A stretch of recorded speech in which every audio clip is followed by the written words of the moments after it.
हैं वो लोग सीधी अवस्था में खड़े होंगे बेटा, बिल्कुल अच्छे से हैं, कोई शोर शराबा ना हो। तो मैं सर से रिक्वेस्ट करूंगा कि फ्लैग होस्टिंग में हमारा सहयोग करें।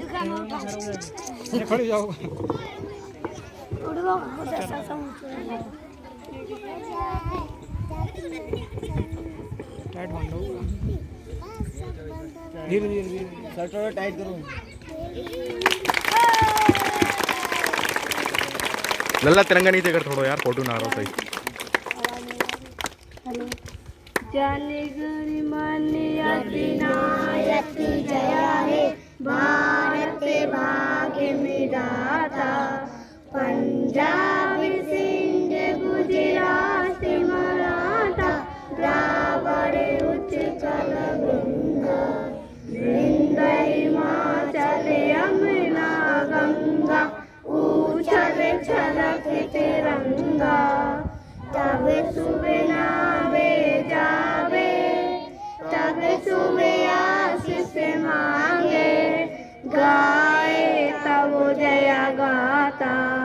जन गण मंगल दायक जया है, भारत भाग्य विधाता।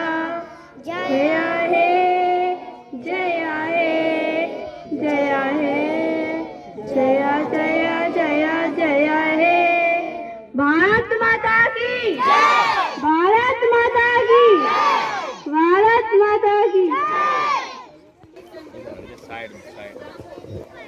सबसे पहले तो इस पूरी दुनिया के अंदर जन्मे उन गुरुओं महापुरुषों को हम वंदन करेंगे, जिन्होंने हमें और आपको ये ताकत दी कि समय समय पर अपने लोगों की किस तरीके से मदद करनी चाहिए, सामाजिक सरोकार के साथ किस तरीके से हमें अपने लोगों को आगे बढ़ाना चाहिए। क्योंकि ये जो प्रोग्राम होप फॉर चिल्ड्रन, ये भी एक संस्था है और ये संस्था कहीं ना कहीं समाज के लिए, समाज के सरोकारों के लिए काम कर रही है। तो हमें ऐसे लोगों का भी विश्वास जीतना है, और क्योंकि इन्हीं विश्वासों के साथ में आने वाले कल का जो भविष्य है वो कहीं ना कहीं हमारे बच्चों के हाथ में ही है। और वो बच्चे पढ़ लिख कर जब आगे बढ़ेंगे तो जाकर के कहीं देश में समानता और एकरूपता की भाषा इस देश के अंदर बुलंद होगी। क्योंकि आज हम जिस मौके पर यहाँ एकत्र हुए हैं वो मौका 26 जनवरी का है, और 26 जनवरी को हम लोग गणतंत्र दिवस के रूप में मनाते हैं। तो ये गणतंत्र दिवस के रूप में इसलिए मनाते हैं क्योंकि जब देश अंग्रेजों के अधीन गुलाम था, और हम और आप और हमारे दादा और परदादा जो हुआ करते थे उस समय, तो वो सब गुलाम थे। और गुलामी के दौर में किसी को अपने हक अधिकार नहीं होते हैं। जब हम लोग इस देश के अंदर गुलाम थे तो हमारा कोई अपना हक अधिकार नहीं था। यहाँ तक कि हमें अपने रोटी खाने के लिए भी अगर हम दिन भर काम करते थे तो उसके लिए हमें मजदूरी की जरूरत नहीं होती थी, मतलब मजदूरी हमें नहीं मिलती थी। अगर 3 वक्त का खाना चल रहा है तो अगर 1 वक्त का खाना मिल गया तो गुलाम वंश में वही बहुत है।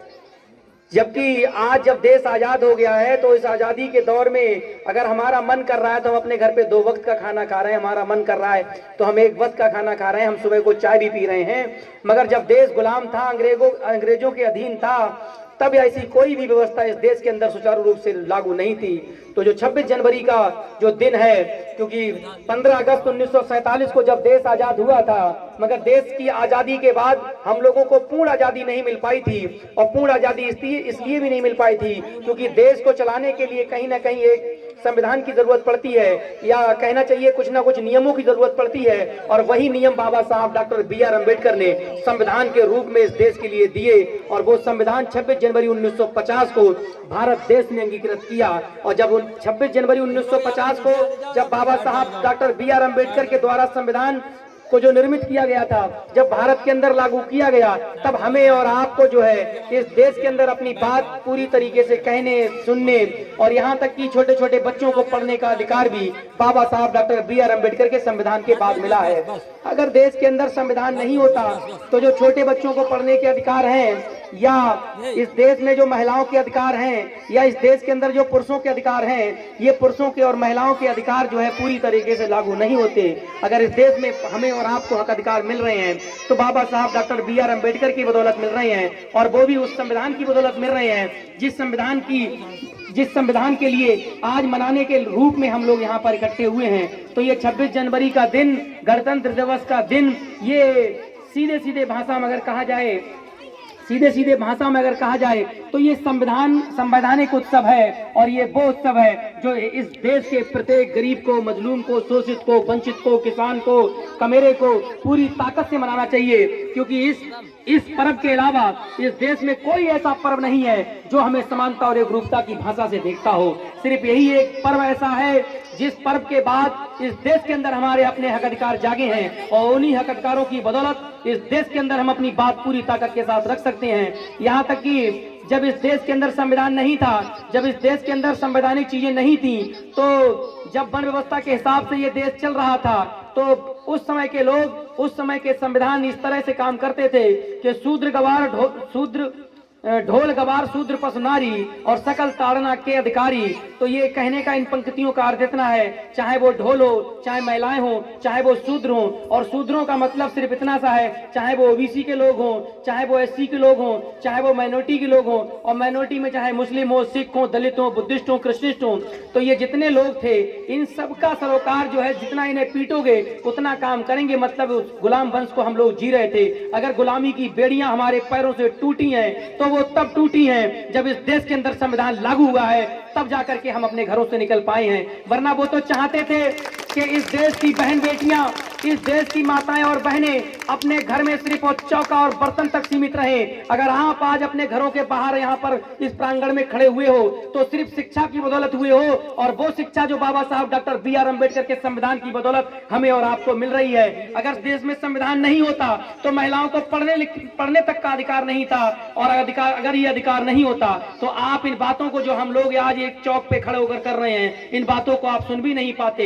अगर नहीं सुन पाते तो आगे आने वाली नस्लें किस तरीके की व्यवस्था में जिंदगी जी रही होती, ये किसी से छुपा हुआ नहीं है। इसलिए हमें इस संवैधानिक पर्व को पूरी ताकत से मनाने की जरूरत है। अपने बच्चों को आगे पढ़ाने की जरूरत है। हमें भले ही खाने के लिए एक वक्त की एक रोटी कम मिल जाए, साल में एक जोड़ी कपड़े कम बनाने पड़ जाए, अपनी और दिनचर्या की चीजों को कम करना पड़ जाए, मगर हमें अपने बच्चों को पढ़ाने की सख्त जरूरत है। अगर हम अपने बच्चों को नहीं पढ़ाएंगे तो आप ये समझ लीजिए, ये मनवादी कुंठित विचारधारा के लोग संविधान पर दोबारा से हमला करके धीरे धीरे करके संविधान को क्षति पहुंचाएंगे, संविधान को नुकसान पहुंचाएंगे, संविधान की ताकत को कम करने का काम करेंगे। जब संविधान की ताकत कम हो जाएगी तो दोबारा से बहन बेटियों को घरों के अंदर कैद कर दिया जाएगा, उन्हें चौका और बर्तन तक सीमित कर दिया जाएगा। ये जो छोटे छोटे नौनिहाल बच्चे हमारे सामने बैठे हुए हैं, इन्हें पढ़ने से रोक दिया जाएगा, इन्हें लौटा दिया जाएगा दोबारा से अपने काम की तरफ, वही बड़ व्यवस्था की तरफ। वो बड़ व्यवस्था जिसे हम लोग इस देश के अंदर हमने हजारों साल दंश झेला है,